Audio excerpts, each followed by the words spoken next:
Hello, I'm Sean McAngus, and this is the Highland League Podcast. Today's guest is former Turriff, Keith, and Bankside player Scott Whelan.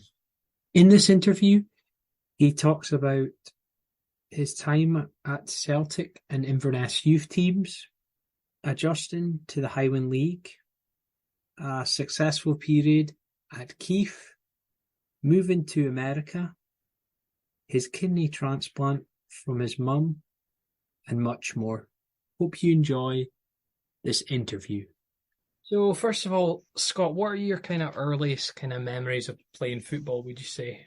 Well, I actually started a little Cairncry Community Centre in Aberdeen, just off of Murdo's. And just like a couple of the dads from, I think, the nursery I went to ran like a little Saturday thing when we were like 5 years old. Yeah, I think we just trained there. It was a yellow fuzzy football, indoor gym, kicking a ball. And then a lot of that team moved into what ended up being Middlefield Boys Club. And I think I was at Middlefield for like 5-6 years. And some of my two best men at my wedding now, they were from that Middlefield days, which is crazy because now I've got a young lad myself. I think his mates he's meeting now, I'm kind of thinking, well, could they end up being his best friends forever? It's quite a weird thought to have. And yeah, things at Middlefield weren't working out too great. So I think I took a step back and went to Glendale for a couple of seasons. I was falling in and out of love with football, and then I think I went to Glendale and I started to really enjoy it a bit more. The team probably wasn't as good, and I was probably more a better player than in amongst them, whereas at Middlefield I was probably just part of a good squad. And then I kind of leapfrogged Middlefield and went on to Albion, probably about under 11s then. In Albion were winning leagues. They were up there challenging. They're a top youth club, as you still are now that they're Bankside Albion. But it was John Wood, who's Gary Wood, Inverurie Loco's dad, was the manager. Although Gary's a few years older than me, I think John just loved coaching. So once Gary and his team had passed a certain age, he then started again with under 11s and went back and did it again. And yeah, Albion, we're a great team. Won a couple of trophies here and there, but wasn't as consistent as maybe previous Albion teams. And that's kind of the early memories of how it started and how it came about.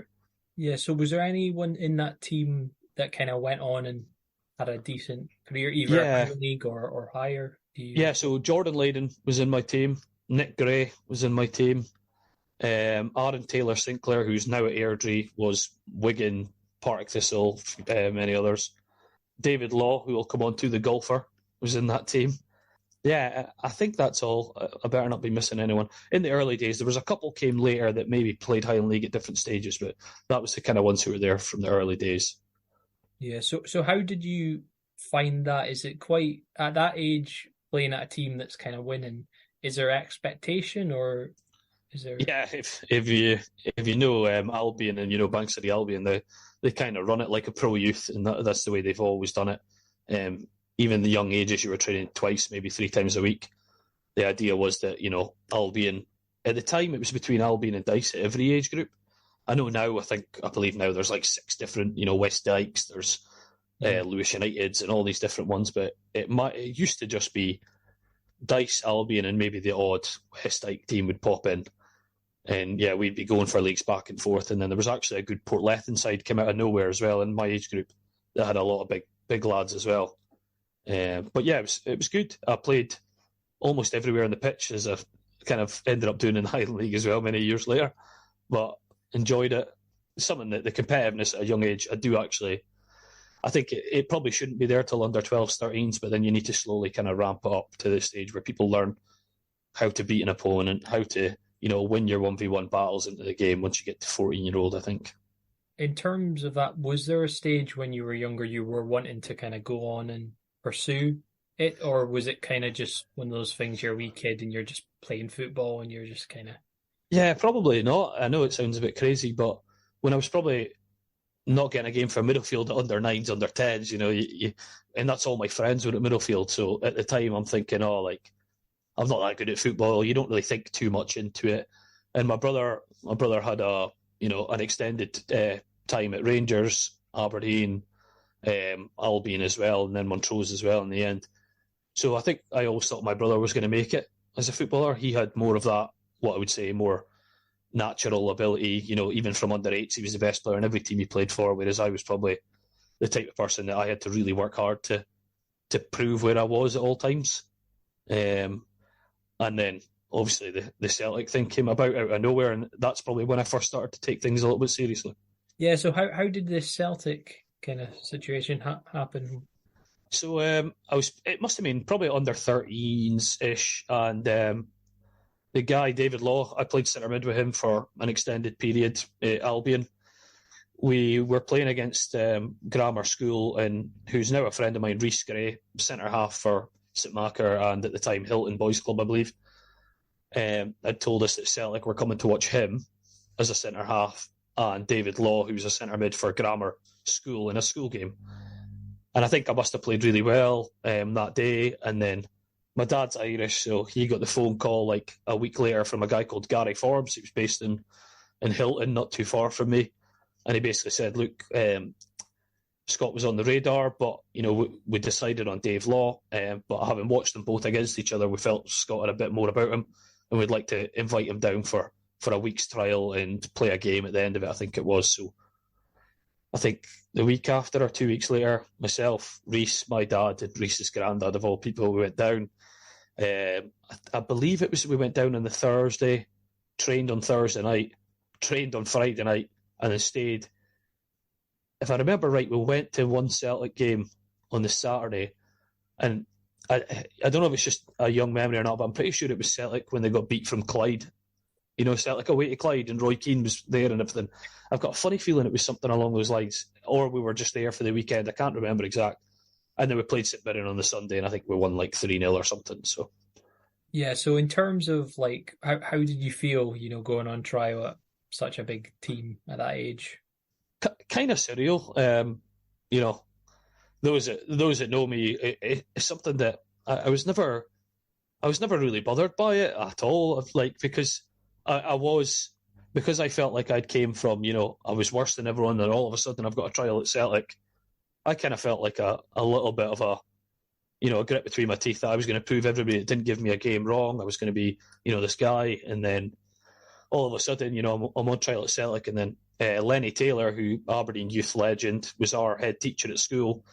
He came up to myself and Rhys at school and kind of said to us, "So what are you doing going to Celtic on trial?" And there was no offer from Aberdeen at the time, and then all of a sudden Aberdeen were interested in wanting us both on trial, which, you're on trial at Celtic, you kind of turned that down at the time.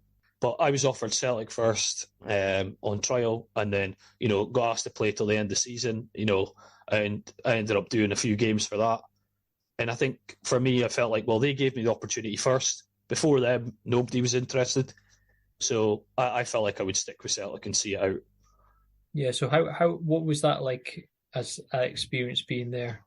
Yeah, it was surreal. I mean, we turned up. I mean, me and Rick still speak about it every so often now, but we turned up the first day. We had tracksuits with our kit numbers on it, all brand new Nike gear. We had trainers with a green Nike tick on it. You had the polo shirts. And at the time at Albion, I think we just had like a hand-me-down area tracksuits or whatever it was that we had. And then all of a sudden you show up and you've got, guys like Roy Keane signing that same week for the first team, and you're signing for the under-14s. And, we're in the hotel across the street from where he's staying in the house, and everyone's kind of, a little bit on edge as well because Roy Keane's coming to Celtic. So it was a very strange time. I think my dad was more like, buzzing off it all because he's a mad Celtic fan. He's Irish. Meeting Tommy Burns and all these guys, for him, he was delighted. So it was more my dad that felt it more than me. I was just there to play football. That's the way I seen it. Yeah. How do you think that kind of maybe helped, being younger, that say, people at a certain age being at Celtic can be kind of daunting? I think it helps in a lot of ways. It helped me, especially when the ball came to my feet, because I was never at that age the type that would just, lash it away, which, I've probably done in my later years. But in my early years, I was always the type that I liked possession football. I liked to keep the ball all the time. And it ended up being my downfall, really, because I probably passed sideways and backwards too much. I was too comfortable at doing that. But yeah, it probably helped me and then hindered me in other ways because, in other ways, sometimes a bit of nerves can get you going, sometimes when you're not playing well, and help you through it. Yeah, so was there any kind of standout moments there that you recall, kind of? I mean, I remember once James Forrest took the ball the length of the pitch and scored. I think that was against Hibs at home. Reese will correct me when he listens in. But I think we played, the first team had changed to a 3-5-2, and the way Celtic done it at the time, the first team changed it, so did the youth system. So we went to 3-5-2, and Jamesy went wide right of the 5. And I think the keeper just, Gordy just threw it straight to his feet, and he just basically skinned the whole team and tapped it in the net himself. And he was that type of player for us. He was that far ahead of everybody else that it was crazy. So, yeah, that's probably the biggest standout moment. We took a battering 5-0 off Rangers once as well, and that was a star-studded Rangers team as well. Who were the kind of players in that Rangers team? Do you remember? It was a kind of Rangers youth legend called Archie. I can never remember his last name. He did play like 6 games for Rangers, and then I think he ended up not even making it. But John Fleck was like the main one. He kind of threw me about. Although he's tiny, he's absolutely tiny when you see him now in the Premier League. But he has been that exact same size since he was 13. So at 13 years old, full beard, everything, he used to just throw boys about like nothing on earth. And funnily enough, Connor Rennie, who went on to play for Vale and Locos, he was playing for that Rangers team. He played that day against us. And then, yeah, a few others that ended up playing like for Airdries, Clydes and all that. But nobody else really made it that big out of that Rangers team. There was a guy with an East Asian name, but I can't remember his name. He played for Hibs for a while. He played for Chelsea for a little while. But I can't remember his actual name, and I don't want to try and pronounce it on the podcast. So in terms of, is it weird kind of in terms of you played alongside James Forrest, seeing him playing at Celtic? Did you find that like a bit odd, or? No, to be honest with you, I could tell you I barely spoke 5 words to him when we were at Celtic, because me and Reese went down, we were the Aberdeen boys, and we kept ourselves in. Even the guys who were from, they weren't all from Glasgow, and Glasgow's obviously a big place. Yeah. So they tend to stick to people that they travelled with, and that's the way it was. I wasn't there, for 5 years. I was only, there for an extended period of time in the end. So, if I was with them for 4 or 5 years, maybe would have known him a bit better. But I could see right away that he was the best player. You couldn't get near him in training. You couldn't get near him in games. Everything he done was perfect. And even coaches, you could tell that we were styling our whole team around getting Jamesy on the ball right from minute one. So how long were you at Celtic for? I think the initial trial games took like just over a month or so, and then they asked me, so this is like right at the start of a season. Yeah. I think they asked me to finish out the season, so I was down every Friday training, playing games. But at the time, I don't know if it was just me, but I think Reese was in a similar boat. For that season, they were trialling probably like 8 or 9 lads, and they already had a squad of 16. So although we were there, we had the tracksuits and all that for an extended period. I remember, you're not coming down to this game. And then the week after, you're coming down to this game. And I think that's why the team never really gelled properly. But as far as I'm aware, Celtic basically done that at that age group, different to other clubs, because then they basically picked the best of, all the players that were trialling, and then we went to the next age group. So Declan Gallagher, for example, I've met him later on in life, and he was in that squad, but I never played with him once. And he was in that squad as a youth player, he's same age as me. And I never seen him once in training or anything like that, unless, he's went from 6'5", he was a tiny midget, but I don't remember him there at all. So, I think all in all, it took about 14 months, 15 months. And then, in between games, I would go back every so often and play for Albion to fill in and things like that. So it was a very strange time. And then at the end of it, didn't get offered. I think they were moving to under 16s then, and I didn't get offered a contract. So how did you feel at the time, and how do you kind of reflect looking back at that? It's hard to really remember it all, to be honest with you. It feels like, it was just an extended trial, really. They basically, they had an under 13s or under 12s team that hadn't done great. So I think they then decided, right, we're going to send our scouts out into Scotland and find, the best couple of players from each kind of youth football clubs. We're going to bring them in periodically over 2 years, an extended trial, really, and play in a few games. And then when it gets to under 15s, make a decision on boys and give them a 2-year deal, 1 year non-full-time, 1 year full-time. Reece got a 1 year non-full-time. and he converted from a centre half to a striker. He was, a child monster, as he'll laugh about listening to this, but that's what he was. He used to just push people out the way, which is weird because, now he's the opposite. Now he's more of a technical player, but as a kid, he was that player that was just a runner who pushed everyone out the way.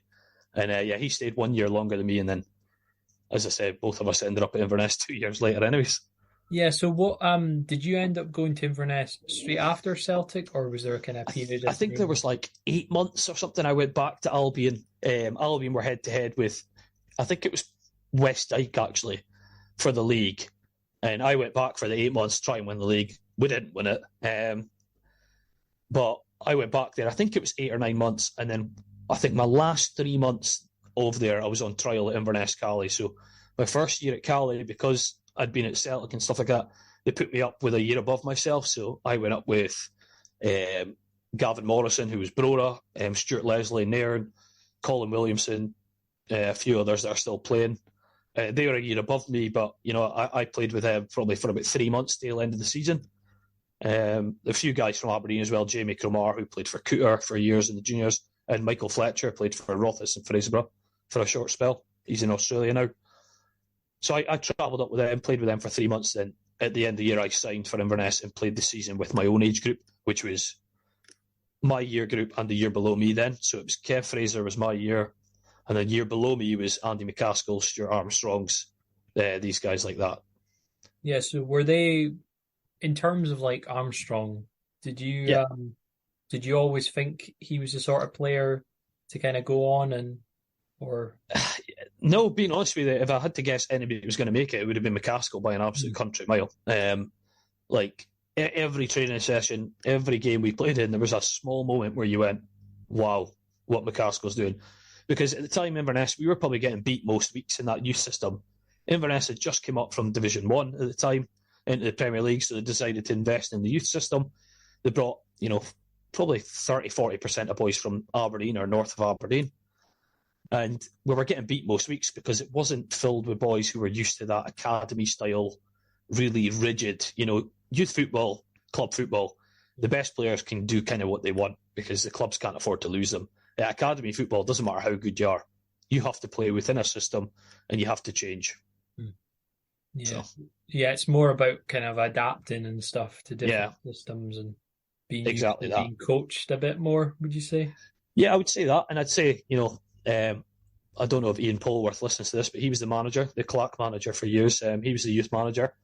And part of that probably would have been my downfall was that, any coaches now from a high league will laugh, but I'm the type of boy that was always right. I'd come in at half time, Polworth would tell me I was out of position or something, and I'd be like, no, I'm meant to be 10 yards to the right. I should have been doing this instead. And Paulie would just go, you're mental, Scotty. Like, I'm telling you what to do. And it could have ended up being my downfall in the end because I was a young boy. I didn't know anything, but you think you know everything. That's the problem. Do you think part of that is because you wanted to kind of prove yourself? Because you said in the past, in terms of when you went to Celtic, it was kind of you wanted to kind of prove some people wrong. Yeah, I think so. And I think also at Inverness, because I spent, just over a year there, my first 3 months there when I was playing a year above myself, I was probably playing really well every week, and people were probably thinking, I remember at the time, Polworth phoning my dad and Scott Kelliker saying that, Scott's going to get kept on next year. There's no doubt in our mind. He probably could have played a year above again if he wanted, but we're going to put him down to his own age group and he'll play with that age group. I was playing really well at the moment. And then when I went to my own age group, it was probably my downfall because I stopped doing all the basic things and I stopped working as hard. I loved being the underdog and I loved being that younger boy and amongst the older boys and try to prove. And, I didn't care in training. I would go through boys. I would do whatever I needed to do. And then I went down to my own age group and I probably got really cocky and really arrogant with it. And it ended up being my downfall at the end of that season because I ended up not getting a contract for full time. Yeah. So is there anything you would particularly do differently, kind of? Yeah, so I remember throughout that season, I'd played well throughout the season in spells, don't get me wrong. And, I was by far, middle to high ground in my team. Nick Ross was probably our best player at that age group at that time. He ended up playing for Inverness for years, won his Scottish Cup. Now he's playing in America. And I felt like I remember they came to us, Duncan Strachan, who's actually from Aberdeen, was involved in the youth setup, and Charlie Christie. They came with the squad. I still remember it to this day, and said, look, everything you have done till now means nothing. The last 5 games you are going to be trialled on, and they'll decide, because when you go up to the next age group, you'll be playing with the year above yourself as well. And being honest with you, even then, I remember thinking to myself, yeah, like, I'll get kept on because I'm one of the best players here. Doesn't matter how I play, I'll get kept on. And then I remember I played, so they tried everyone in that 5 games. I think 3 of them were out of position. So they put you in random positions that you never played for before. And people who've played Highland League know that one thing I've never been blessed with is pace whatsoever. I've always been a type, I keep it calm, I keep it cool, and I get stuck in, but I was never quick. And I think the first or second game, I remember that we played Hearts up at Inverness, and I played wide right of a 3-5-2. We always played 3-5-2 because we wanted to try and score goals, but we were also susceptible to conceding a lot because we weren't the best team. So we basically, the bit in the middle of the pitch ended up being a 5 at the back, a 3 in the middle running like hell, and a 2 up front, hopefully grab us a goal. And that was it. And I played right of the 5. And I just remember the boy for Hearts, couldn't tell you if he made it or not, but he absolutely ripped me a new one, and I was terrible. And I still remember it to this day. I don't know why, but like on the pitch, blaming everyone else, doing the wrong things, throwing my hands up in the air if I'm not getting the ball, doing all the wrong things. That now as a coach, I look back and think, what the hell were you doing? I was inches away from a full-time contract and a shot at it, and instead I ended up, getting released at the end of the 5 games. I played up front 1 game, which, again, I'm not a striker and I'm not as clever on the ball as I probably am now. Wide right, and then I think I played centre-half, which I'd done okay. And then my 2 games centre-mid, I can't remember who they were against, but I remember saying to my dad, look, I've not played well in these 5 games. I really haven't played well in these 5 games. And then it came to the end, and I didn't get signed, so I moved on. After leaving Caley, what was kind of the next step? And were you thinking of completely just leaving football, or? So I had one other offer. My dad's like, he didn't really know anyone in football. My dad's from Ireland, didn't know a lot of people in Aberdeen, but he was very like, my dad would probably still think now of, if he was fit, he'd play for Real Madrid. He was that, he had that much positivity about me, true or not. And then I think we had one other potential offer. They'd said Motherwell were interested. A scout was speaking to my dad on the phone. It didn't materialise. It was coming into like end of summer and I had nothing. And so I was like probably 17 and a half. And at this time I had, nothing. Maybe just under 17, actually. I think I would have been 17 in December, that's correct. And I had nothing. And John Wood, Gary Wood's dad, took over the Montrose youth cell, along with Kenny Black and Brian Winton, who now owns Banks of Dee. So Brian bought the club. Then Kenny was director of football. Kenny, who had been one of the ones who'd helped me get to Celtic in the previous years. And John Wood took on the youth setup and said, John phoned me and he said, look, we'd love to take you in. You'll get to train with the first team. You'll be involved in the first team, but you'll have to play youth games on a Sunday. And I said, great, because it keeps me out of trouble. Sunday mornings, you're up and you're away. There was no going out Saturday nights at this time, nothing like that. So I didn't drink. I didn't do anything like that. I was really focused for my 2 years within John's team. And we had a great, great team. Kieran Adams was the goal centre-half. Aaron Taylor-Sinclair had went there from Albion. Jordan Layden and Nick Gray had went from Albion. A couple others that ended up not playing, but very, very good players that really should have went on. So if you look at our youth setup, we played in the league below the SPL league. So there's probably about 40 teams in that youth setup, and probably about 8 of them are full time. Your Dundee. At the time, I believe Queen's Park were full time, or a skill seeker where you'd go to college or whatever. I think we finished second our first year behind Cowdenbeath, who at the time were known for having a great youth setup. And then I think Aaron got tapped up by Ross County, didn't end up happening. Jordan Layden went on trial with Premier League Blackburn. So, the team was getting tapped up. I was captain of the youth team. And then come the end of the first season, I was training with the first team every week under Jim Weir. And I was loving it because I think my first ever appearance was from your your last appearance member, Stuart Cummin. I remember Cummy coached me last season, so we're all friendly. But I still remember at this time when I came on for Cummy away at Dumbarton, right back, he threw a wobbler. He was the best with the young boys, which is weird because he's a good coach now. But when he played, he was quite bitter towards the young boys. So how did you find in terms of playing for the first team and adjusting to that? Obviously, you were kind of used to youth football. Was it a big step up for yourself? Or Yeah, I think similar again. I had this attitude where, I've been at Inverness. I've been at Celtic. I should be able to play with these guys. But then when you actually take back and look at it, and you look at the team that they had, John Baird was up front. He'd been full-time all his life up until that point. They were second in the third division at the time. They were paying big money for players. So to even be training with them, they were essentially, what would now be a Scottish League One team.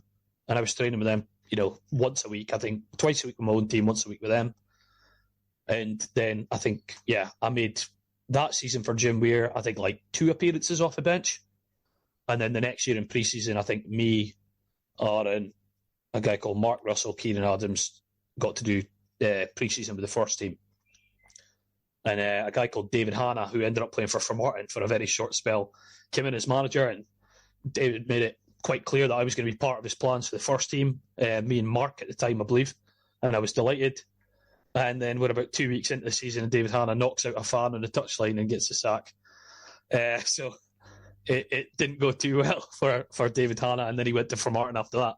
So it was quite a strange. I was in amongst the first team. I had a manager that had intentions of every week taking me off the bench, doing the odd bit here and there, and 2 weeks later he's gone.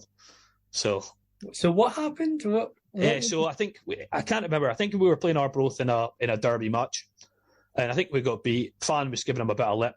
I think he actually just went to push the guy, and he, they're both having a little tussle. It got broke up, and then the next day in the paper it said that David Hanna punched a fan and he walked away. I think he left. But it was weird because he was a good coach and he was a good manager, but I think he just had that fuse that day, or whatever was going on in his personal life, it just lost the plot. So because did he not end up in America or? He's been all over because he played quite a lot of games for Celtic and Dundee in his career. He's kind of floated about and been able to do what he wanted, and his experience at Montrose was great. He wanted to play a little bit as well, but then Stephen Tweed came in, ex-Hibs captain for 10 years, and we went up to Keith actually, and we played in Keith's summer tournament that used to have a lot of good teams in it. And I think I played 2 out of the 3 games in the Keith tournament for the first team and being delighted. And after the second game, I remember Tweedy came in and gave me an absolute roasting. You think you're better than you are, I think looking back now, he's probably testing my character. But at the time, I just remember thinking, he doesn't like me, all this. And then I think they got beat. I think it was 5 or 6-0 in the first game of the season, and he banned all youth players training with the first team. So he went to a strict 15-man squad. And for the next 4 months, I didn't even get a look in. I was only signed on amateur forms as well. I wasn't even getting paid. So I was not getting to train with the first team. I was back down playing with the youths all the time. And then I think a left back, Eddie Pope, who played for Dundee United, broke his leg. And Aaron Taylor Sinclair went straight in. And Aaron, one of the most hard-working guys I know in football, he just kicked on, just got better and better and better. He grew about 2 feet as well, which probably helped him. But he just got better and better. Training with the first team made him a better player.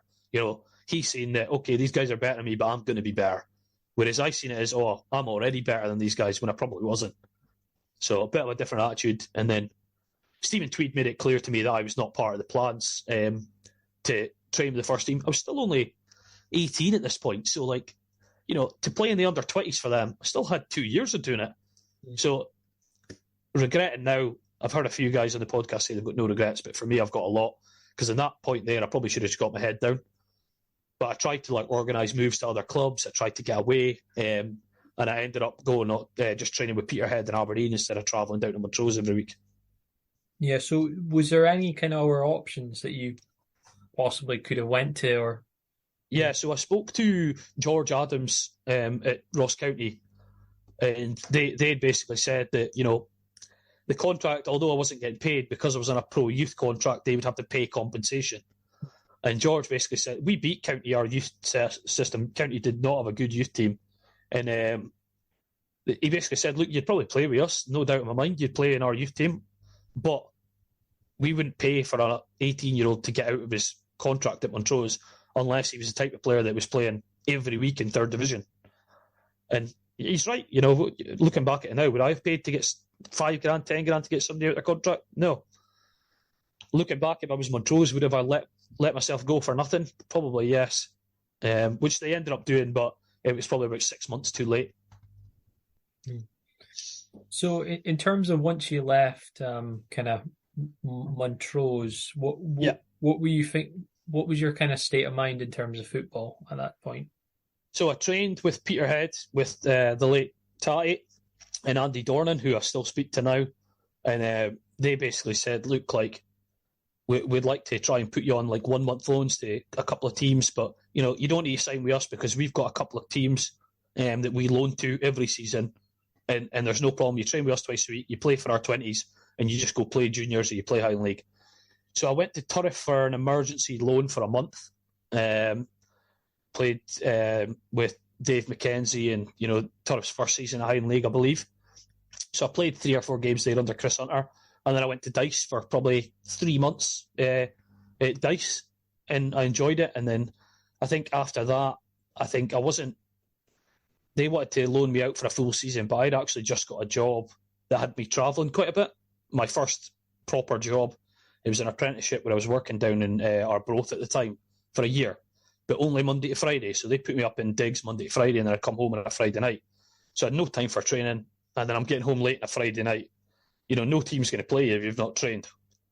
So I ended up taking, basically 2 years out of football, you could say, or 18 months out of football. I played for the odd team. I played for East End for a month because my brother was there, but I didn't actually sign with anyone that season. I just kind of floated about, and it was probably the worst thing I'd done. Even if I'd played amateurs, I should have done it, because that 18 months out of football, it killed me. It really did.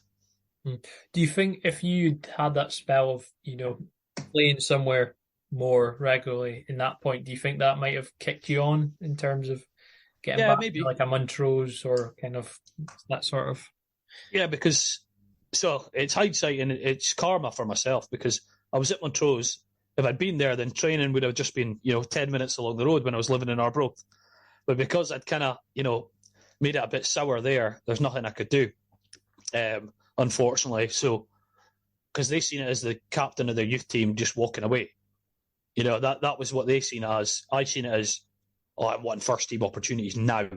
But really, I was 18. There's plenty of time. And realistically, about 6 months later, half the first team got released. Martin Boyle came in, a ton of other youth players come in who ended up making it. So maybe it's just, a lesson to some young lads. You don't need to play every week at 18. You need to be involved in a first team, but still playing youth football or out on loan in the juniors is absolutely fine. Yeah. So in terms of once you obviously went on to play for like Banks of D, how did that come about?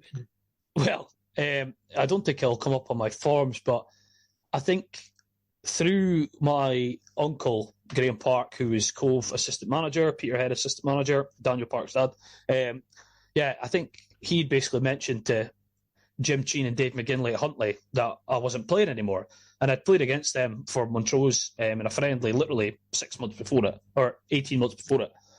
And Jim had said to me, we're taking back over at Huntly. Why don't you come in? So I said, okay. I met them up at Hazelhead, and Dave McGinley was away for I think it was 6 weeks or something over pre-season. So Jim was doing the full pre-season, played in the first 2 pre-season games, centre half at 20-year-old. And I was flying. I was playing really well. Really enjoyed it. And, me and Jim were getting on great, and everything was fine. They signed me, being honest with you, they gave me very good money for a 20-year-old. And then Dave McGinley came in. They then went and spent a bit of money and got some players in, and all of a sudden I wasn't playing. After, I think, 2 games into the season, they then said, we want to loan you out for a season into the juniors. And I then said, no problem, easy, get loaned out. And they said, but you don't get paid from us while you're there.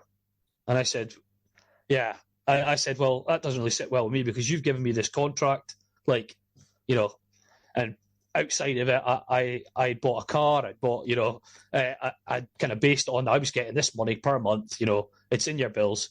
And basically they then said, look, you've either got the choice, we played Banks Arena Scottish Cup on the Saturday. Banks Arena beat us.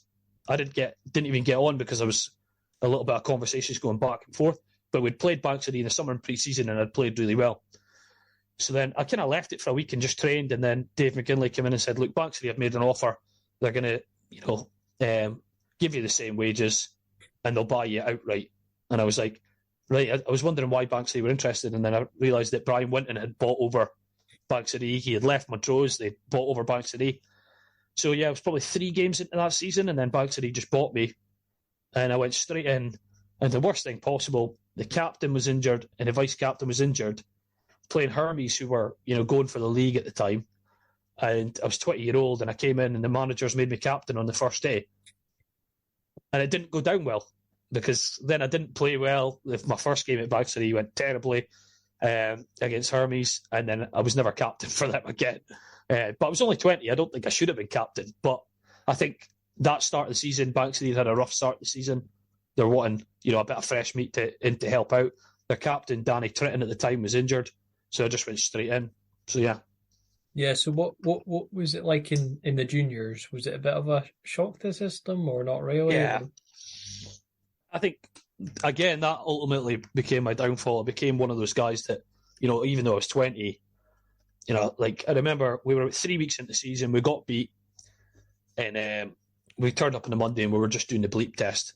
And Banks Arena had this brand new AstroTurf, and in my eyes, we weren't getting beat because we weren't fit enough. And at the time, I was a reasonably fit guy. People will laugh about that now because I'm an absolute disgrace in pre-season over the last 5 years. But before, I was a reasonably fit guy, and I used to, I remember asking one of the coaches, "Why the hell are we doing the bleep test? We've just done a full pre-season. We're 4 weeks, 5 weeks in. What's going on here?" And it was just a bit of a shock because, in the juniors, I felt like at the time the coaches that we had didn't look at why we got beat. They just instantly went, "Right, you're running Monday." But there was probably reasons why. And now that I'm a coach, I still think in that manner. I think, well, why did we get beaten Saturday? Is it because boys weren't trying? Probably not. It's probably because they had a certain area isolated or positioning was wrong, things like that. It's not always down to just the pure running hardness on it. Do you think back then maybe people got into a bad habit of assuming it was fitness and didn't look at the kind of bigger picture? Yeah, and it is still there now, but I get it because it's a little bit of a punishment as well, But no one goes in a Saturday hoping to get beat, the guys, and I do feel like the fittest team normally does well. As well, you will get your team do better if they're fit, but it was just not something. And at the time, I wasn't enjoying the coaching at Banks. I felt like the coaching wasn't great. So, I played the whole season, played pretty much every week, and we went to the Highland League Cup final. We beat Aberdeen team, including Ryan Fraser, Jamie Masson, Clark Robertson, Jordan Brown, all these guys. We beat them on the way. We beat Turriff. We beat Bucky as well. Beat somebody else on the way, and then we played Brock in the final up at Peterhead, and the Brock beat us, I think, 5-1 in the final. But I think I did 3 cup finals at Banks Arena. I lost all 3. So now last year when I seen Neely Allen was the last one left last year, they won all 5 trophies. I was absolutely spewing watching them win every trophy. But they seem to gub Highland League teams. I mean, before they got promoted, they were gubbing them in the cup. To be honest with you, it was probably about just after I left, they started having this winning mentality. So that tells you everything you need to know. So what is it like seeing how much Banks Arena has transformed over kind of the years, and now they're in the Highland League?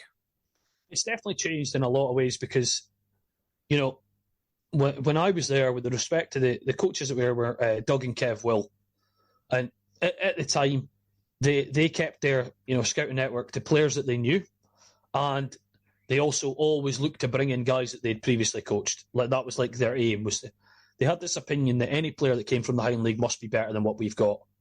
And it doesn't seem to be the case, actually, and it probably still isn't the case now, that Highland League players aren't automatically better than what you've got. The Cooter team right now that just won 4 trophies, they've probably got a number of boys that could go and play at a half-decent Highland League level. Yeah. So in terms of when, obviously, you were there and then you end up going to the Highland League, what was kind of your first experience? Obviously, you were at Huntly, but in terms of... Yeah. So Keith, I went to Ellen with my mates for 5 months or something. I didn't enjoy it, and then I went to Keith. But Keith originally still he was interested when he was the manager. I was signed up by somebody, but I said I'd be keen if they were willing to buy me. I think then a couple of months later, still he knew he was leaving, but he hadn't told anyone yet. He then left. McBeath took over and signed me, and yeah, it was crazy. So I signed on the Wednesday night, and I told McBeath, I said, I've not played in 3 weeks. I'm a little bit, off it right now. I said, but, I'd still keep the ball. I'm a centre mid, and I just keep the ball, and that's how I play. And he was like, yeah, I've seen you a few times. I like how you play. It's fine. Turned up on the Saturday. Forrest had won the league the year before or 2 years before it. And I was playing left back. And I just remember, I think I played all right, but I just remember thinking at the time, the fitness levels are better, the pitches are bigger, Kynick especially. Just the overall quality is better in the Highland League. It doesn't mean every player is, but the overall quality, players are fitter and they're more committed than the juniors.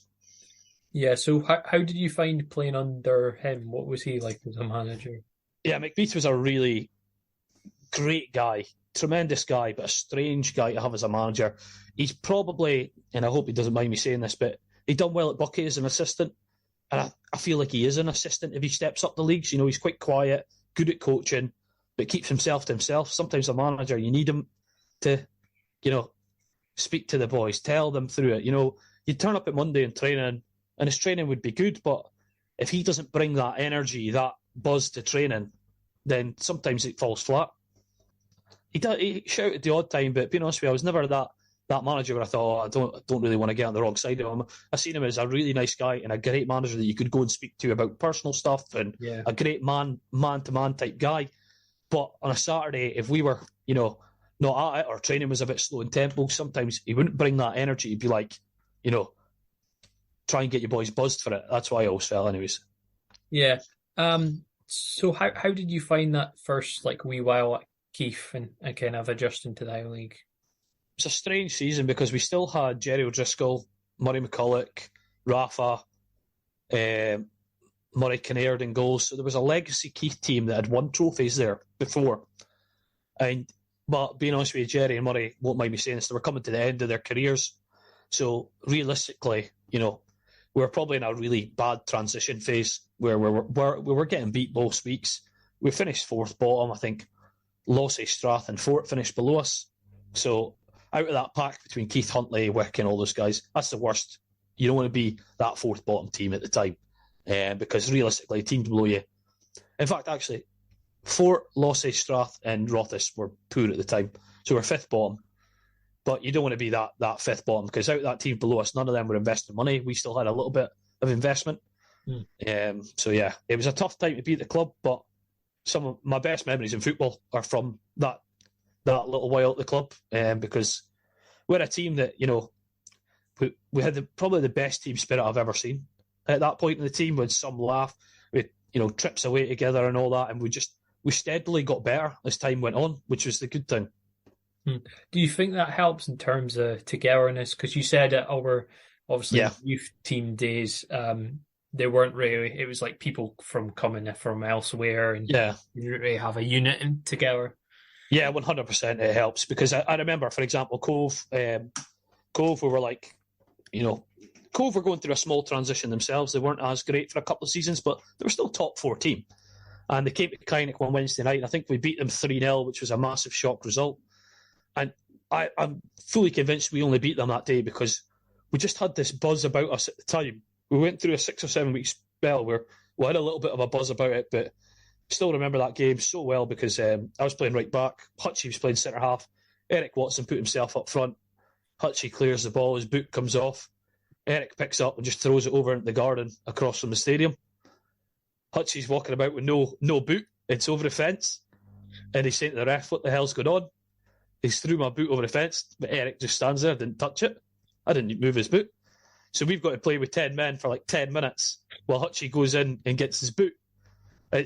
Honestly, it sounds like amateur stuff, but it's hilarious thinking back to it now. And it's one of them, Eric was the perfect evil character in the Highland League, and I speak to him now, and he just played that part so well where he knew how to wind people up, but he was willing to take it at the same time. Yeah, how It makes it a bit more interesting having characters like that on the pitch. Yeah, 100%. And we had a lot of big players up against him. Martin Bavic was in the league that year. Gary Wood was in the league that year. Eric Watson was playing up front that year. And we played three at the back for a little while, and I was right at the three. Jesus, we were up against some mealers. Yeah, so what was it like playing out against them, like Bavic and stuff? I actually prefer that. So against the bigger, heavier lads, I've got a fat arse myself, so sticking the arse in and getting a bit of a tussle, I quite enjoy that, to be honest with you. I don't mind that at all. It's the small, quick players that really give me the bother. That was my biggest downfall of all time, is I'm just nae quick across the grass. So every time, Johnny Smith, for example, I always quite liked playing against Johnny. He's a great player, tremendous player, but Johnny would just play right up against your chest. And I would know where he is at all times, and it would just be a fight. And if he bullies you and gets a goal, I didn't feel as bad, but when you physically can't get there because somebody's too quick, it would annoy me more. Did you not get in the habit of just kicking certain players and then they'll just stop? Because I've noticed. Depends. Because Highland League had some even my cousin Daniel Park, he used to kick absolute lumps at him, but he's actually quite a strong boy to be playing out wide. And Scotty Barber's quite strong playing out wide. Sam Uckert's reasonably strong playing out wide. And when Xander Sutherland, Andrew Gregg in that season scored about 80 goals. So yeah, it was a tough year to be a right centre half or a right back for a season. Yeah, I feel like now there's certain players where you see them getting a kick in and then they just stop. Get annoyed. That's the younger boys. The guys who are my age didn't do that. They just kept going. They'd laugh it off. So it's definitely changed. So was there any kind of other favourite memories at that time at Keith, would you say? Yeah, I mean, it's probably not mentioned enough. So McBeath actually left after a game once, or it was before a game, to be honest with you. But I won't go too much into that. And Jim and Boogle took over, Gordon Winton, who was the ex-Forest manager, and they really turned the club around from a club that was a little bit down in the dumps. The players had a togetherness, but the club was kind of struggling a bit. And yeah, Jim and Boogle, they really just, Jim Stables was Sandy's brother, and they really turned the club around. They really did. They had us. We basically just said to everyone, look, we're going to be the dirtiest team and we're going to outwork everybody because we don't have good enough players. And I think we ended up 9th that season under them two. And I think I played probably, 34 out of 36 games. I think I played under them two. I loved it. It was probably the most enjoyable season I've had in football, was that season. Yeah. So in terms, you mentioned Jim Stables. What was he like? Jim, he had the most Chukter accent I've ever heard in my life. But he told us, look, you're going to show up on a Monday and you're not going to do long distance boring running. You're going to do sprints till your calves and quads hurt, and then we're going to do possession and you're going to get home early. So you'd leave every Monday and you'd be absolutely fucked, to be honest with you. However, you'd be home early.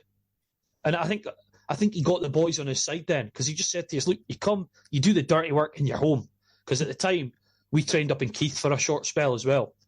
And we had a mini boss and we took it up. And I think they really got the boys on side by saying, look, we're going to absolutely beast you for 30, 40 minutes here. We're going to do 20 minutes of possession to get you a touch. And then you're doing the road. So you were an hour and 10 minutes. And we trained way less under Jim and Boogle, but we went up the league. And it just shows you, that long distance running doesn't have to be everything. Short sprint work really made a difference to us. We were quick, we were athletic at the time, and we became dogged, really dogged. Remember our first game of the season, we played Cove at Bankside because Cove didn't have a pitch. And I remember, if it wasn't for a Darrell Nicol hat-trick out of nowhere, we absolutely battered them, I feel, for 70 minutes, which at the time, Cove were winning the league year in, year out. So how important was that in terms of doggedness, in terms of against teams like Cove and stuff, and kind of... Because I feel like at times teams have maybe been guilty of giving your Broras in the past or Cove at some point too much respect. Yeah, 100%. I still remember we went up to Brora third game of the season. So Brora and Cove went for the league the season before, and Brora had ended up winning it, scoring a ridiculous amount of goals, which I believe is maybe still the record, or Bucky have it now. And we were up there, and Brucey Milne scored in the first 10 minutes or something like that. And Brora, you could tell how frustrated they were getting. They're passing it back and forth in their back four. And every time it came into the middle of the park, me, Brucey, or Hamish Ritchie, who's now with Peterhead, were in there and we were just fighting for everything. Absolutely everything. And we had it really tight knit where we'd force balls out wide. And as soon as they went out wide, we would just foul. and we thought, we'll deal with the corners. We'll deal with the crosses because we were dogged. We had Dunner came in at centre half. Brucey Milne moved into centre mid. And we had Mike Rolton, Craigie Cormack, who was a big lad. We're a team, Daniel Bell in goals, who's one of the best keepers I've seen in the league. Most underrated for sure. And we didn't concede from any set piece. So we just thought as soon as somebody gets wide, we'll just foul them. We'll let them put it in because we'll deal with it. And I think, Brora beat us on the day, 2-1, I think it was. But the season before, we got beaten 9-0 from Brora. So it tells you everything you need to know about how we transformed in 6 months. Were you in the team that when Heath got beaten by Brora to clinch their first league? Were you in? Yeah, I played that day. It's on YouTube. Yeah, I was at that game. I was so using the pitch and stuff.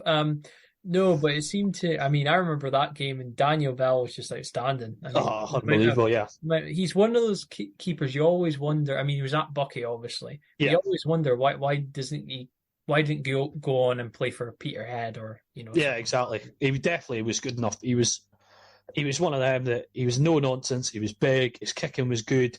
His shot stopping was unbelievable. He really was underrated in the league, in my opinion. Yeah, I don't think, apart from Kevin Main, I don't think Bucky's had a keeper as good as him, I would say. Yeah, and I think that was Bell's downfall, is that he was number 2 to Mains there for probably too long. He probably should have left earlier and went out and played. And he came to Keith, and after a couple of seasons at Keith, I believe that any team in the league would have wanted him that didn't, have a number 1. He'd have been first choice to try and buy. Yeah. Did you, what was it like playing against Ross Tokley? Because I remember that season was so bizarre, seeing him, especially that game, seeing him sprint down the line, and I was like, am I seeing things, or bizarre? Yeah, so they had, Ross Tokley played right back, and I played right back on the diagonal opposite. And I just remember that game for like 90 minutes, all he done was just touch and diag over my head. And I just used to have to foul Andrew Gregg on the touchline. Yeah. So on the YouTube, you can see, Daniel Bell clears 6. You just see me leaning against a post, breathing extremely heavily. But that kind of brings, I mean, those sort of games must be good to an extent in terms of it challenges you. Yeah, 100%. It made me, being honest with you then, like, it made me, because I was decent at right back, but I always felt like I was better centre mid. But that first season when Brora won the league, I played right back the majority of it. And yeah, it made me a better player. It certainly made me, better at using my body, getting across boys like Andrew Gregg, Zans, boys like that they were a little bit on the weaker side, but they were quicker, they were good at dribbling. So I just get my body in, and being honest with you, I think I had a decent season my first year. Yeah, so moving forward a wee bit, what was it like in terms of when Alan Hale kind of came in? So yeah, quite strange for me. So Jim and Boogle were still in charge. Locos had came in for me. I believe that Keith weren't really willing to entertain it, but they asked me where you wanted to go. And I knew in the back of my head, I hadn't told Keith this yet, but I was away to go to Saudi Arabia for like 10 weeks on a work trip. So I just said to him, look, not interested, I'm wanting to stay. I played for another 3 weeks, and I think I went to training on a Wednesday, and I just told Boogle, look, I'm going to Saudi for 10 weeks. And he was like, when? And I goes, Friday. And I just said, it's my work, there's nothing I can do. I knew for months, but I didn't want to tell them, because I wanted to play right up until. And I went away, and I actually, before I joined that new company, I sat right next to Alan Hale at work. He was like 2 booths over from me. Didn't really know him that well, but sat in the same building. And yeah, I was away like probably 10 days, maybe 15 days, and Alan takes over. And I was like, oh, for God's sake. And then while I was away, all I seen was like, Keith signed this player. Keith signed this player. And I'm like, oh, shit, here we go. Like, so I came back, and for the first year, I think I came back probably with about 3 or 4 games to go, and then away to go into a pre-season. So I played 1 or 2 of the games, and then we went into a pre-season. And then the next season, as you know, we really kicked on as a club under Alan. It was high tempo, the training was better, we had a little bit more investment as well into the playing squad, we had a squad. I remember I was on the bench second game, and it's quite infamous amongst that Keith squad because I remember I'd played really well up until this point, and then I came on a Wednesday night, we played Bucky, and I was dropped, and I remember being like, what the raging, throwing stuff in the changing room. And I remember looking at the bench at that time, and we had, the whole bench was filled with boys that were proper, top six, I thought, maybe Highland League players. Mm. And I thought, once these guys get 1 or 2 years older, we'll be a top six side if we could keep the squad together. No, I remember watching that team quite often. It just seemed to have a fearlessness against teams. It was like, it used to be, probably times go by or that Keith and teams like that were scared when you played your formations and stuff, and you seemed to kind of nothing feared. Yeah, we got a couple of boys in that really changed the mentality as well. I mean, Craigie Cormac grew into this, professional athlete almost, which helped. And then we brought in, Luke Barber came in and played in the 10. And you know what we had for the first time in my Highland League career? We had this guy that sometimes Daniel Bell would just take it and throw it straight in the middle of the park. Luke would have 3 boys around him against Brora or Cove or anyone, and he'd find his way out. So every time Luke got the ball, you felt like, before Luke, we had boys that you got the ball and you thought, will I make a run forward? Probably not, because he might lose it. When Luke got the ball, everyone just charged forward because we knew he was going to find a pass or get himself out of trouble. He was that good compared to everybody else, in my opinion. Yeah, you always wonder if players like that should be playing at like a higher Highland League club. Yeah, Luke just didn't care. He literally liked football. Even in training, we'd do a warm-up together. He'd do his own warm-up. He kept himself to himself. He's a great guy, tremendous guy. But he just didn't care that much about football. He's a policeman. He worked shifts, things like that. So he did miss a bit of football here and there as well. So I don't think he cared that much, but he was great. Tremendous player. Mm. And obviously you went on that kind of winning run under that. What was that like being part of that? Yeah, it was weird because at the time the squad was so competitive that people were coming out in and out every second week. I mean, I think besides Luke, the rest of the team were getting changed all the time. And I think that's a sign of a good team. As long as, everyone's getting their fair chance. Yeah. I think it's fine. I got in for like 6-7 weeks. We played Banks Arena Scottish Cup. Played that game. I went on a run of scoring, 3 or 4 free kicks in a row in a week, in 4 games back to back. And then it went completely dry till the end of the season, finished the season with like 4 goals. But we just had that mentality. Like sometimes I just remember, and the guys who are at the top of the league might laugh about this, but this is how their teams must be all the time, because we were coming into training and boys were getting angry every time, we lost the ball. Every time we lost in training, boys were fuming. And if you lost in training, you had to do runs. We had this competitive edge. I remember we played Bucky, and Bucky won the league that year, and we battered Bucky. And I remember us coming off, and we're all absolutely devastated that we've just lost to Bucky. And at the time, Bucky won the league by, I think they won it 2 weeks to spare against Cove, or 1 week to spare against Cove, when John McLeod went on that run. And you look back and think, wow, we were disappointed about getting beat by, a top team, when really we had a team still that had Hutchie had been there since he was a youth player. Mike Rolton was, 34, 35. We had a team that had maybe just been developing over the years and not splashing the cash really like the big boys had been. So do you think, I mean, you said it earlier, but you think if that team kept together, you'd be challenging up near the top end? Yeah, 100%. If you look at, we brought in Cammy Keith just when I left to go to America, which we'll come on to, but you look at Donny Fraser at the time was flying on left wing, we had Craigie Cormac on right wing, and then we had Craig McCaskill off the bench, who at the time was so quick. He was a great impact player to have. Luke Barber in the 10, and then we had Sam Pugh, Hamish Ritchie, myself, Brucey Milne, Daniel Bell in goals. I mean, you look at it and you look at that squad and go, well, that's a top 6 squad potentially. But the problem was, I think, and Alan will admit this now, even quite early on, the team was going great, and Alan started away, kept looking to add a couple other players, and he maybe added 1 or 2 too much in the end that ended up, breaking up the competitiveness that we had, because boys felt like, now I'm not even making a squad here. I'm going up to Brora and I'm sitting in my suit and tie. What's going on? you know. So I think then it became a little bit more of a bitterness amongst the team, and that was after I left. But I believe that's how it ended up getting ruined in the end. And Alan will admit that now. Yeah. So in terms of, obviously you moved out to America to do your work. Yeah. Yeah. So how did you find moving out to America and stuff? Yeah, it was quite strange. So basically, the job I did in Saudi, they were part of like a large project team. Then the project team were moving to America to do another project. I got offered to go. It was initially on a 6-month basis. The money was good.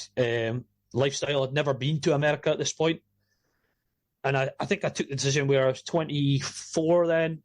You know, I was playing in and out the team. You know, we were doing well, but then I think 3 weeks before the week before I made my decision, Keith brought in Scotty Begg, and Scotty Begg and me are very similar players. Like, you know, almost you could say like for like that. You know, deep line midfielder, a little bit tenacious, and then just keeps the passes, likes to keep the passes simple. And I thought, we've already got me, we've got Rafa, and now you're bringing in a third member. Now Sam Pugh and Hamish are getting better and better.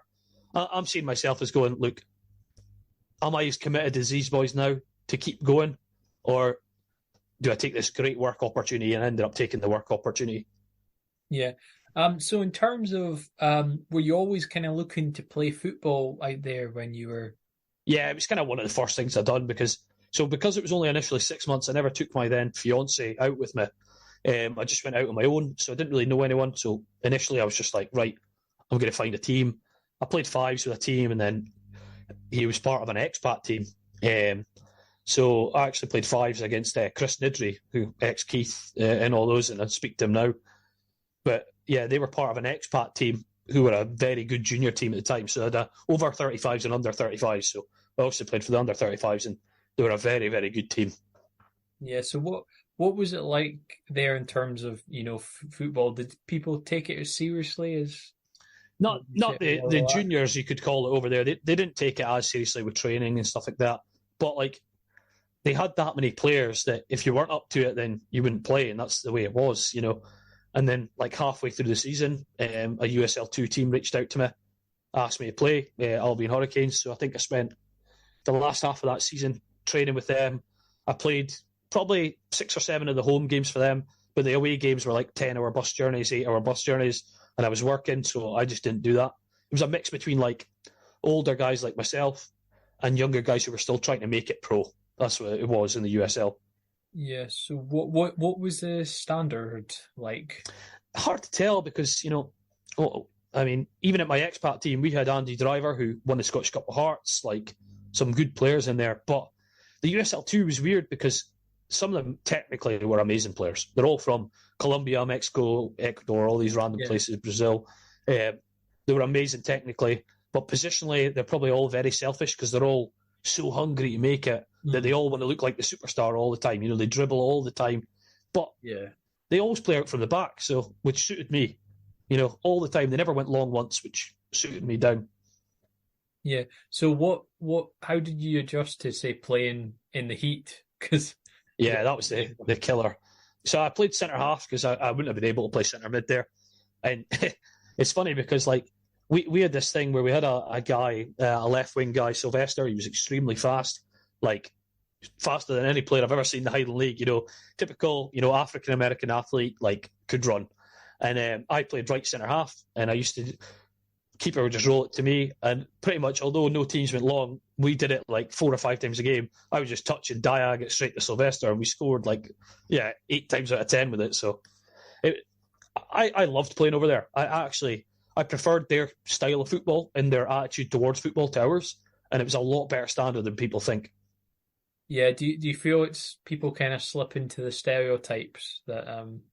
Yeah, 100%. Especially where I was in Houston, it was all South Americans, so there wasn't really that, you know, American soccer guy coach. It was all Hispanic people that had played at a good level. You know, one of the guys that played for us, he had played for 2 teams in Portugal full time, then played in the MLS.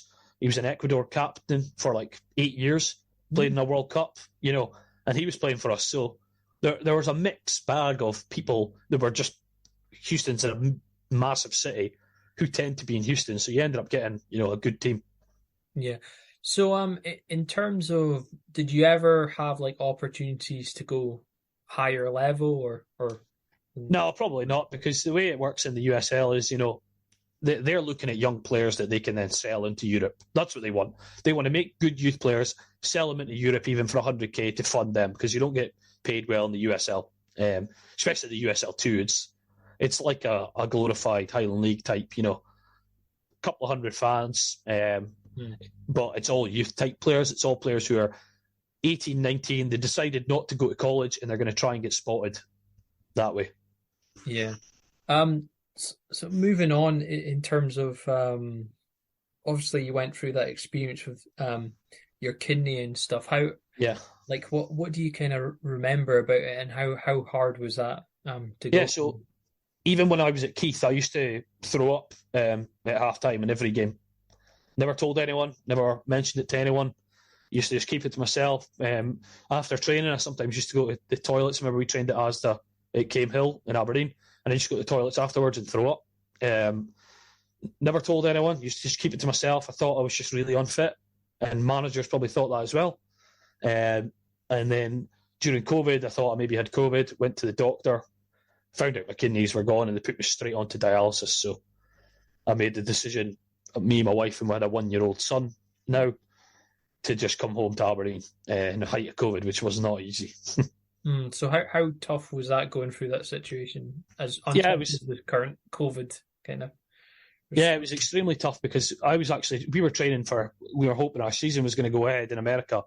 So I did like a 5K on the Saturday, and I think on the Tuesday I ended up in hospital, and they were like, look, like, you're lucky you didn't die, because you're near it, like, you would just drop down levels. You've left this way too long. You're too far gone. They did a biopsy, they take a slice of your kidney, they open me up, and there's nothing that they couldn't find anything, because my kidneys were basically just shattered. There's nothing in them, which is, quite worrying. So it's basically, I was in end stage, basically, is how they say it. So that if you didn't get dialysis within a year, you're most likely going to die. So how did you find dealing with that? Yeah, I think, it was a crazy thing that I went through, but I say one thing, it's completely changed my outlook on football and how much I love football now, because I had 2 years, 2.5 years out of football where I was, I was on dialysis, I was checking Highland League scores, even though it was during COVID. I was checking football scores, I was doing this. And then, I came home to Aberdeen, I wasn't working, and then I got in touch with Alan and I've asked if I could help out at Huntly. Yeah. So, like, looking back at that experience, how much has it made you kind of appreciate, like, everything? You're exactly that. It makes you, like, you have to deal with your own, mortality to begin with, which is not easy at 29. And then once I was kind of over that hump of, right, I'm ill, I'm really ill. I came home and they tested my family to see if they were compatible for kidney donation. And I was just really, really lucky that, like 5 people were a match for me. So I was just really lucky in some ways that I got sick, but then, some people don't have any donors and they've got to wait till they get one off the list, which can be a few years. And I might not have had a few years. So. Yeah, and obviously your mum donated. Is that something you think about quite a lot, still? Or? Yeah, of course. So it was just on the 5th of May, so it was 2 years ago, not that long ago. It's just nowadays, so like when I got the kidney transplant, I asked my mum, they advise you against contact sports. I said to my mum, is it okay if I play? And she said that, like, that was one of the reasons she wanted to give me the kidney, was because she wanted me to get back playing. What kind of life is it if you can't do the things that you love doing, So, it kind of opened my eyes to a different way of, that I wish I appreciated more when I was at Bank City, when I was, a bit younger and I had a bad attitude towards football. I wish I just appreciated football and loved football a bit more then. And I might have made it to a better level. I might have done a little bit better in my career than I have done, Still happy to have the career I've had, but I wish I'd maybe had that same love for football years gone by. Yeah. So you said in terms of coaching, was that always something you were kind of looking to? Yeah, even because, as I said before, when I was even a youth player, I was the type of person that, I was an annoying little kid. Try and take team talks. I would try and speak players through games. Even now, I'm playing now for mod in the juniors, and even now, halfway through the game, some people have to tell me, "Listen, just shut up for a minute," because I am a type of person that, probably similar to Alan in that way. I see myself, I see all the problems that are going on the pitch, in my opinion, and I always try and correct them. Perfectionist in that matter. Yeah. So in terms of your coaching badges and stuff, Yeah. like how what was it like kind of going through them, and how's that been? Yeah, it's difficult because, in my opinion, the coaching badges, most of them are nonsense. I really do think that they are, but I agree that people have to go through them, because then if you're hiring a coach that you know nothing about, at least if he's got a basic form, at least you know he knows the sport. It's not a Ted Lasso situation or something crazy like that. At least you've got that. So I get why they do them, but sometimes there has to be a little bit of perception where, look, I played football for 15 years. I'm not saying that makes you a good coach, because it doesn't, but I at least know the basics that I don't need to start with the initial steps that everyone else does, maybe. Yeah, is it a bit of babying at the beginning? At the beginning, yeah, it really is. So I'm finishing my UEFA C in August, and then, take it from there. Yeah. So how, in terms of, you went and had a time at Turriff, how was that? Yeah, so I came back from Transplant, and I didn't really think of Turriff because I didn't know Dino that well. He was away from Keith before I went. But so I trained with Bankside initially. Jamie Watt asked me to go along. Things were going really well. And then they had a reasonably big squad, and they signed Jamie Redmond, who was, Peterhead captain at the time, going to Bankside. It was like a big deal. So I decided that, I wasn't going to keep going with that because I wasn't going to play. I knew I wasn't going to play. And I was been out of football for 3 years. I was just dying to play. I then went along to Keith, and Andy Roddy and Tommy Wilson basically told me they didn't have the patience, and that they were under a bit of pressure to help me through my recovery process and let me get fit. So I said, yeah, no problem at all. I always felt like Keith was my club. Played 100 games there. I thought, Keith's my club. If anyone ever said to me, like, who's your team, I would probably say Keith, because they were the ones who treated me the best. They were the ones who I always felt at home with. And even now, I was at Hutchie's testimonial dinner, see all the, committee, the fans, whoever, and, it feels like it's my club, So I was very gutted about that, to be honest with you. And then me and Dino followed each other on Twitter because we share coaching stuff on Twitter. And I just messaged him out of the blue. I said, hey, Dino, I know you've got a really young squad. Would you be looking for anyone to come along? And he messaged me back, literally about an hour later, saying, Scott, we've got a game away to Kirriemuir tomorrow. Do you want to play? And I said, yeah, no problem. And I know that Rafa is originally from Kirriemuir. So I got down there, and Rafa standing there, and started speaking to Rafa. And I was like, here, all the best today, Rafa. And that. He said, what are you on about? I'm the assistant manager.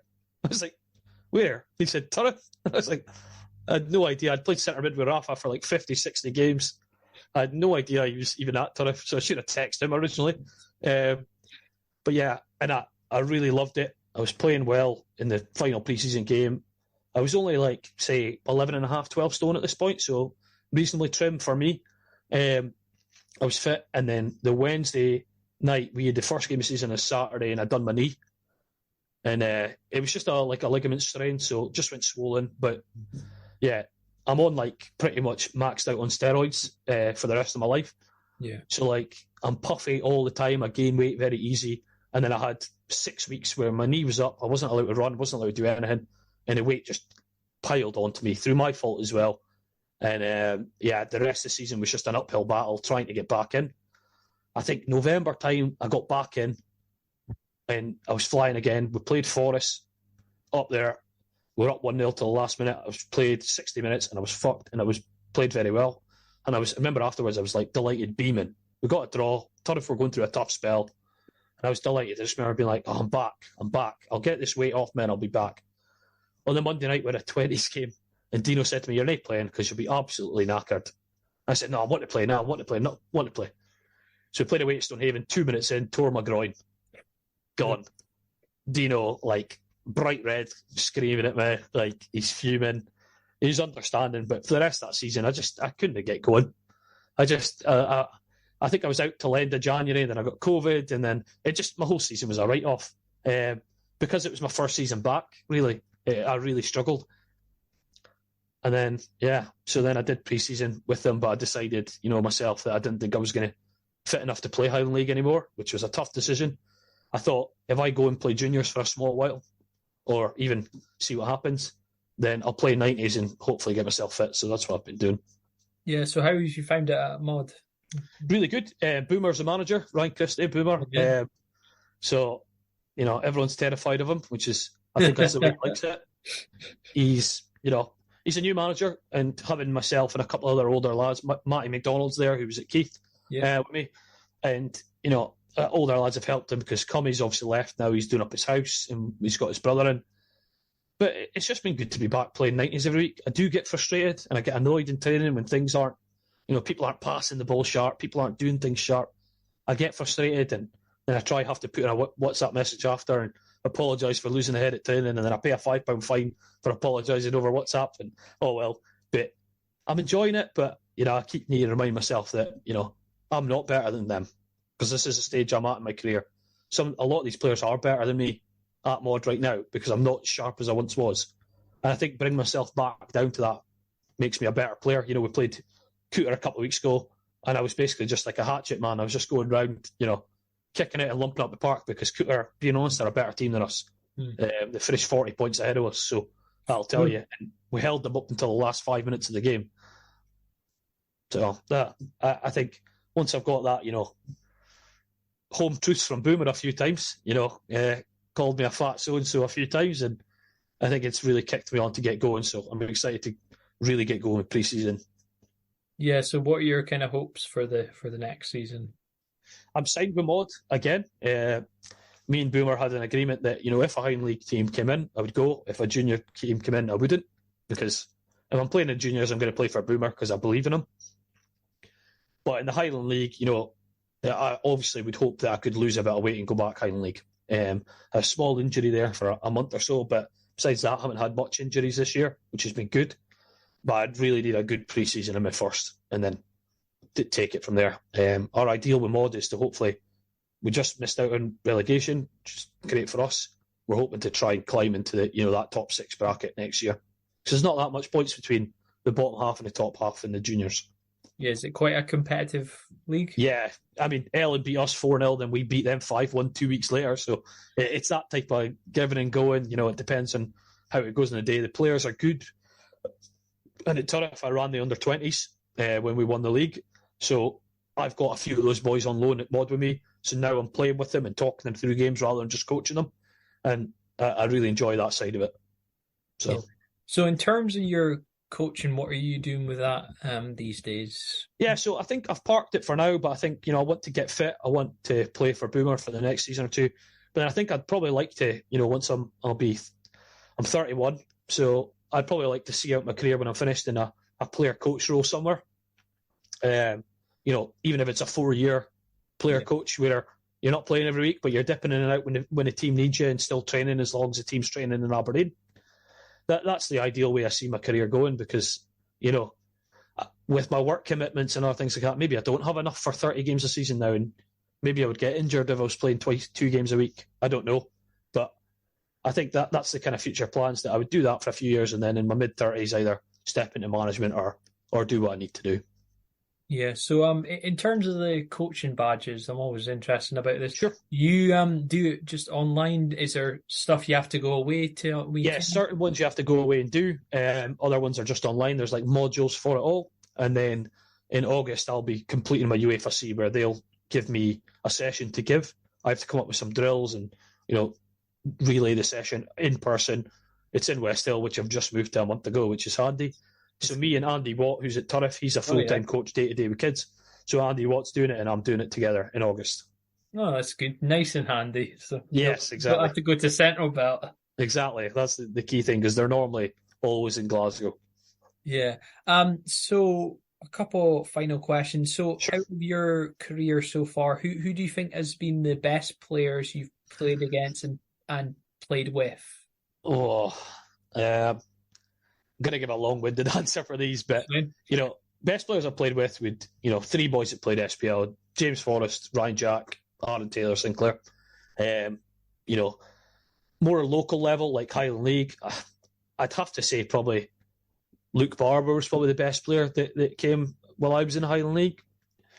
Jordan Layden had the highest potential. There's no doubt in my mind about that.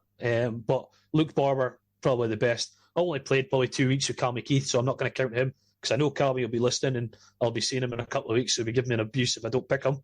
But I would probably say Luke because I played with him over a full season. Yeah. So in terms of what has been kind of your main highlights so far, would you say? Yeah, getting to Highland League Cup final with Bank City, devastated we got beat, but beating the Highland League teams along the way, beating Aberdeen, who had a decent reserve team at the time, was really good. And also, the bus journeys with Keith that we had at the time, I think, I was a young lad. We had a lot of guys who were 22, 23. They were going out all the time. But we actually ended up being one of the fitter teams in the league. We could see progress every season. And I think that's the main thing, right? Because Keith weren't going to turn overnight from finishing fifth bottom to winning the league. Mm. And my 4 years I was there total, 3.5 really seasons, we were progressing. Every 6 months you could see that we were getting better. We weren't getting worse. We were getting better at every stage. And I suppose that my biggest highlight, I made great friends along the way. 2 friends I met who were at Middlefield with me were my best men at my wedding. And even, one of them played Highland League, one of them plays for Airdrie now. So it's more the memories and the people that I met along the way, to be honest with you, being my best. But my funniest memories, which I know you're going to ask, there's a few. Eric Watson throwing the boot over the fence, good memory. But the other one is on the old SHFL TV. Mike Rolton gets clattered from Caley, who was playing for Vale at the time now, or just retired from Buckie. Rolton gets sent off. We don't know why. Coming at half-time, Rolton, Fitzkin on. Didn't touch him. Nothing went on. We're like, forever, we've got to go back out. Coming after the game, we're still arguing about it. Rolton Fit went on. Nah. Him and Bell are naked. Start wrestling in the showers. Both them rolling about the floor. Bollock naked, wrestling on the floor. And the rest of us, not even splitting up, just standing there like, there's 2 bollock naked men rolling about a muddy changing room floor, scrapping. And they were the best of mates as well. And they were just scrapping on the floor. And it just doesn't happen now. So I feel like them stories are some of the best that you could get. I'm trying to think of any other ones, but I think that's probably definitely one of the funniest ones, Yeah, so what did you get sent off for? Yeah, sorry. He kicked out at Cowie in the end. We've seen it back in the video, and he basically, Cowie fouled him, they're both on the deck, and I think Rolton kicked out him, and he got sent off. And it was on the TV, and then Rolton was like, that's not how I mind it. But the one last one that everybody I've played with at Keith, and even the boys who were at Cove who played in that game still laugh about now. Keith were going through a tough spell in Macbeth when I first went there. I'd only been there probably 4 or 5 weeks at this point. And I got designated on penalty duty. Cove were beating us 7-0. Davy Day's hat-trick in the Highland League. He was 16, poor lad. And Jamie Lennox hat-trick, who's now Davy's coach at Turriff, which is an easy wind-up. But we got a penalty in the last minute of the game. Stu McKenzie, who lived next to me in Cornhill, I've put it barring in, and I've celebrated. We're down 7-0. I've ran at the corner, knee slid, and the Cove boys who I see now still laugh about it. And Keith boys, I just remember nobody came down celebrating with me because we're doing 7-0. But I've knee slid into the corner, my first goal for Keith. I'm buzzing for some reason, even though I've had a Holocaust. Scully's went by me 20 times on the wing. And I've celebrated like I've just won the league for some reason. And I still, to this day, I don't know what the hell went on in my brain. I had a Cove season ticket as a kid. My uncle played for them, testimonial with them. So I felt like I scored at Allen Park. I was like buzzing a little bit, so I celebrated. But probably my funniest memory for me is that, because I just don't know what the hell I was thinking. You said you had a story about David Law, who was a golfer who played. So yeah, David Law. I mean, he was great player, and he just had he had that natural ability on the ball. He was gifted on the ball, but you could see, probably similar to Luke Barber in ways, he just didn't give a shit about football. Like, David was so laid back, it's good weather, I'm not coming to training, I'm away golfing, because golf was his number one priority. And I've got no doubt in my mind that Dave, probably could have played at least Highland League, because he was a very good player. But I think we got to under 15s when I went to Celtic.